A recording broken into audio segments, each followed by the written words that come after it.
komeleya wêjekarên Kurd du pirtûk weşandin. Yek jî ji çîrokan pêk tê, yek jî ji helbestan pêk tê û hem helbest hem çîrok ji aliyê nivîskarê jin ve hatine nivîsandin. Em ê hinekî jî danasîna van her du pirtûka binerin.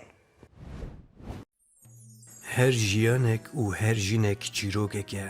Çîrokek evînê, çîrokek êşê yan jî çîrokeke bextewarî ye. Çîrokên ku piraniya wan ji ber sedemên cûr be cûr di boxçikên dil de mîna cihêzê bûkên bêmiret di sindoqa dil de kilîtkirî dimînin.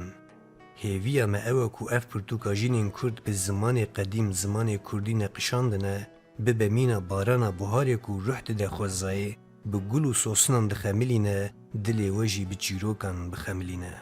û ji bo gelek jinan bibe sedema cesareta ku sindoqa dilê xwe veke û çîroka xwe binivîsîne. Bi vê pirtûka ku meriv bi her çîrokekê tê de li welatekî, li newalekê yan jî li dilekî digerîne bibin şirîkên derd û kulên hev. Em ê carna govenda şahiyê bigirin, carna bi hevrê rondikên xwe bibarînin.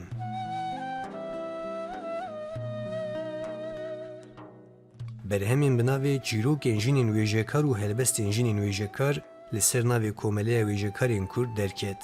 Di berhema çîrokên jinên wêjekar de çîrokên nivîskarên jin hene û amedekariya wê jî ji aliyê rojnameger û nivîskar roza metîna ve hatiye kirin.